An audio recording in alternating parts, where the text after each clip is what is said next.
గురుగారు ప్రస్థానత్రయం అంటే ఏమిటి? వాటికి ఆ పేరు ఎలా వచ్చింది? త్రయము అంటే మూడు.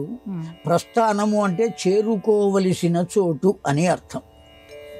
ఏ జీవుడైనా ఎక్కడికి చేరుకోవాలి?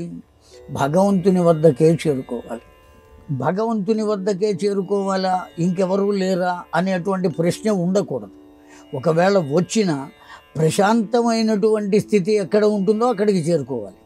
ఎప్పుడు ప్రశాంతత కలుగుతుంది అంటే, ఒక చెరువు ఏ గాలి లేక, ఏ విధమైన కదలిక లేక తటస్థంగా ఎట్లా అయితే ఉన్నదో మన మనస్సు అలా ఉండగలిగితే దాన్ని చేరుకోగలిగిన చోటు అంటాం.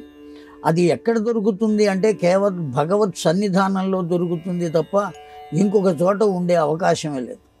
ఒకవేళ మనస్సు అలజడిగా ఉన్నా మనం ఒకసారి దేవాలయానికి వెళ్ళి ప్రశాంతంగా కూర్చున్నాం అనుకోండి, ఆ దేవాలయంలో చేస్తున్నటువంటి అర్చనాధికాలు చూస్తున్నాం అనుకోండి, జరిగినవన్నీ కష్టాలన్నీ మరిచిపోయి కాస్త ప్రశాంతత మనకు ఏర్పడుతుంది తప్పనిసరిగా.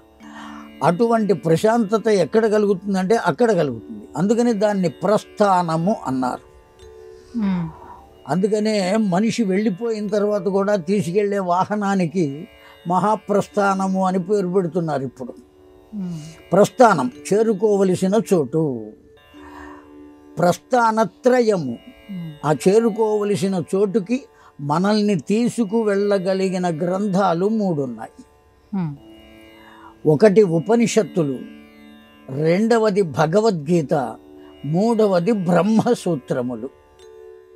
ఈ బ్రహ్మసూత్రాలు, భగవద్గీత, ఉపనిషత్తులు ఈ మూడింటిని కలిపి ప్రస్థానత్రయము అని అంటారు. భగవద్గీత పరిపూర్ణంగా అర్థం చేసుకుంటే ఎక్కడికి చేరుకోవాలో అక్కడికి చేరుకుంటాం.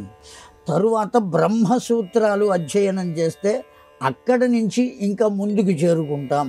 ఆ తరువాత ఉపనిషత్తులు, చెట్టు ఉన్నది, ఆ వృక్షమునకు చిగురు కొమ్మ ఉంటుంది.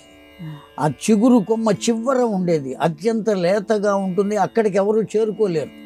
చిగురు కొమ్మను ఎవరైనా ఎక్కగలుగుతారా? ఎక్కలేరు. ప్రయత్నం చేసే సాధన ద్వారా ఎవరో ఒకరో ఇద్దరో వెళ్ళగలుగుతారు. అట్లా వెళ్ళగలిగిన సూత్రాలు ఏవయ్యా అంటే ఉపనిషత్తులు.